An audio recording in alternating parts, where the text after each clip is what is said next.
Hello दोस्तों, स्वागत है आपका जीएस आईक्यू एजुकेशन के इस यूट्यूब चैनल में। और आज हम लोग डिस्कस करेंगे यूपीएससी जीएस सेकेंड पेपर का एक बहुत ही अच्छा क्वेश्चन है जो पॉलिटी से है। और इस क्वेश्चन को का जो सोर्स होगा वो एम लक्ष्मीकांत होगा। आप एम लक्ष्मीकांत से इसको पढ़ सकते हैं आप लोग। और इस क्वेश्चन है, प्रश्न को देखेंगे कि महान्यायवादी भारत की सरकार का मुख्य विधि सलाहकार और वकील होता है, चर्चा कीजिए। तो इस क्वेश्चन को हम डिस्कस करेंगे और आपको मैं पूरा आंसर लिख करके नहीं बताने वाला, मैं बस आपको आंसर का फॉर्मेट बताऊंगा और कॉन्सेप्ट देने की कोशिश करूंगा ताकि आप इसको खुद से लिख सके। ठीक है, तो इस क्वेश्चन को हम एक बार और पढ़ते हैं। लिखा हुआ है कि महान्यायवादी भारत की सरकार का मुख्य विधि सलाहकार और वकील होता है। तो इस प्रश्न में हम दो दो प्रश्न देखने को मिलता है। इस प्रश्न में दो प्रश्न है, जैसे कि महान्यायवादी भारत सरकार का मुख्य विधि सलाहकार। ठीक है, एक पॉइंट ये हो गया कि मुख्य विधि सलाहकार और दूसरा पॉइंट हो गया वकील। ठीक है, तो ये दोनों को हम बारी बारी से लिखेंगे।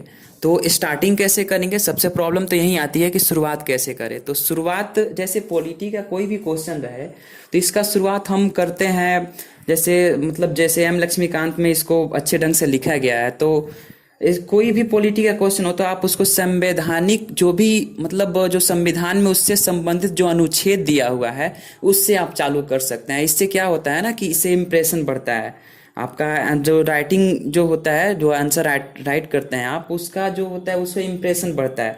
तो स्टार्टिंग हम कैसे करेंगे, एक छोटा सा सबसे पहले परिचय देंगे। तो परिचय में क्या लिखेंगे यही कि संविधान के अनुच्छेद 76 अनुच्छेद में इसको महान्यायवादी के संबंध में जो प्रावधान किया गया है, जिसमें राष्ट्रपति के द्वारा महान्यायवादी की नियुक्ति की जाती है। यह जो होता है, जो महान्यायवादी जो होता है, वो इसको अंग्रेजी में हम लोग सीएजी भी बोलते हैं। ठीक है, सीएजी वो कैग बोलते हैं। तो ये जो राष्ट्रपति द्वारा इसकी नियुक्ति की जाती है और ये जो राष्ट्रपति के प्रसाद पर्यंत ही अपने पद पे रहता है।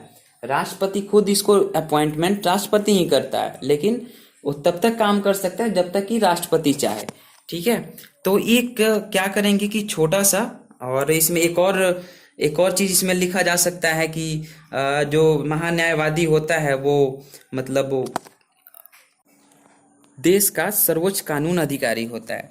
ठीक है, इतना लिख देने के बाद में जैसे इंट्रो हो गया, अब इसके बाद से क्या करेंगे हम कि अब जो इसमें दो क्वेश्चन मैंने बताया है ना कि एक मुख्य विधि सलाहकार, तो मुख्य विधि सलाहकार कैसे होता है, इस पॉइंट के एक छोटे से पैराग्राफ में क्या करेंगे, लिखेंगे कि भारत सरकार के मुख्य विधिक सलाहकार के रूप में महान्यायवादी के जो काम है वो निम्नलिखित है। और पॉइंट में करके लिख देंगे कि यह जो होता है ये राष्ट्रपति क्या करता है, इसको जो काम जो उसको सौंपता है तो वो विधिक स्वरूप में और कर्तव्यों का यह निर्वहन करता है। उसके बाद से एक और पॉइंट इसमें लिखा जा सकता है कि संविधान के किसी अन्य कानून द्वारा उसे संविधान में जो भी कानून है उसको क्या करता है, उसके कार्यों का निर्वहन करता है, इसको भी लिखा जा सकता है। और कानूनी मामलों में ये क्या करता है, जो भी कानूनी लीगल संबंधित जो भी मामले हैं उसमें क्या करता है, ये भारत सरकार को सलाह देता है। और सलाह दे करके क्या, जो राष्ट्रपति द्वारा उसे संदर्भित भी किया जाता है। ठीक है, तो ऐसे करके हम एक प्रश्न का एक भाग लिख लिए कि मुख्य विधि सलाहकार के बारे में लिख लिए। अब इसमें एक चीज और, जैसे अब दिखाना है कि वकील होता है, महान्यायवादी वकील होता है। तो वकील होता है तो कैसे होता है, तो इसको लिखेंगे हम। तो इसको लिखने से पहले सबसे पहले हम एक और वही लाइन यूज कर सकते हैं ना कि यह देश का सर्वोच्च कानून अधिकारी होता है और विधि अधिकारी भी होता है। ठीक है, तो क्या हुआ ना कि वर्ष 1950 में एक अधिसूचना जारी की गई थी, जो संविधान हमारा बना। तो राष्ट्रपति के द्वारा जो है ना महान्यायवादी को बहुत सारे तो नहीं लेकिन कुछ लिमिटेड वर्क दिया गया है। ठीक है, कुछ इनका ड्यूटी होता है महान्यायवादी का, तो उसको हम दिखाएंगे, उसको हम लिखने का कोशिश करेंगे।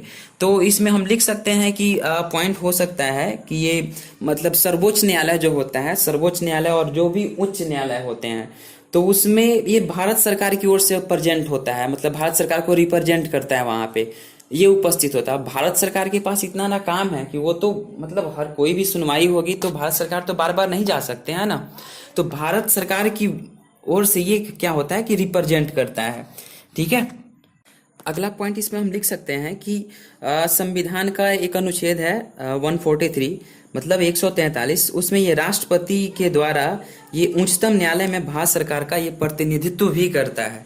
ठीक है। और सरकार से संबंधित किसी भी मामले में उच्च न्यायालय में ये सुनवाई का अधिकार भी रखता है। ठीक है।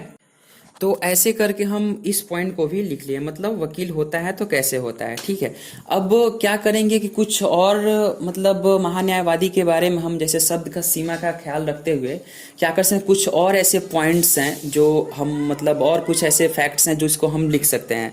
जैसे कि इसमें लिखा जा सकता है कि ये जो होता है मतलब संसद के जो दोनों सदन जो होता है जैसे लोकसभा और राज्यसभा, ठीक है, तो ये दोनों में बोलने का और दोनों सदनों में बोलने का या कार्यवाही में भाग लेने का अधिकारी होता है। चलिए एक कमेंट सेक्शन में आप एक आंसर बताइए कि क्या महान्यायवादी को मताधिकार का अधिकार है। मतलब क्या मतलब महान्यायवादी संसद के दोनों सदनों में भाग तो लेता है लेकिन क्या वो वोट कर सकता है। चलिए इसको आप लोग कमेंट में बताइएगा। कुछ और इसमें लिख सकते हैं कि वह भारत सरकार के विरुद्ध सलाह या वो विवरण नहीं दे सकता है। ठीक है।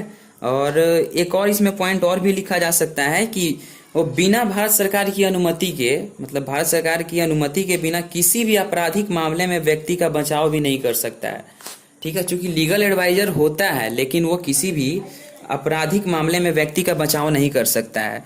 बिना भारत सरकार की अनुमति के वह किसी परिषद या कंपनी के निदेशक का पद भी ग्रहण नहीं कर सकता है। ठीक है।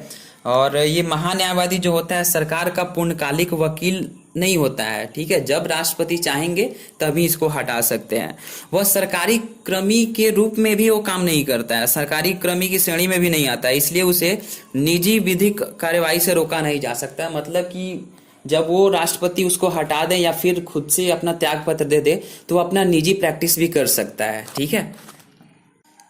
इतना सारा पॉइंट्स मतलब समय शब्द और समय सीमा का ध्यान रखते हुए इन सब सारे तथ्यों को हम उसमें इंक्लूड कर सकते हैं। फिर क्या करेंगे कि हम क्या करें, एक निष्कर्ष लिखेंगे। जैसे मैंने बताया कि हर एक प्रश्न का एक निष्कर्ष होना चाहिए, क्योंकि निष्कर्ष में हम सारी बातों को एक जगह मतलब सारी बातों का निचोड़ लिखते हैं।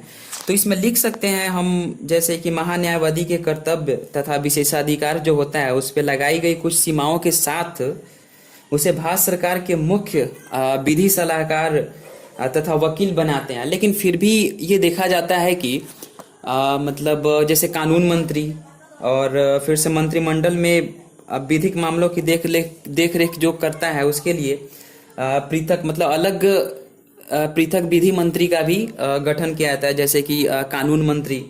ठीक है। तो मतलब महान्यायवादी का जो कार्य है एक मतलब महान्यायवादी का जो कार्य होता है उसमें जो कानून मंत्री होते हैं ये एक अधीनस्थ स्थिति प्रदान करते हैं।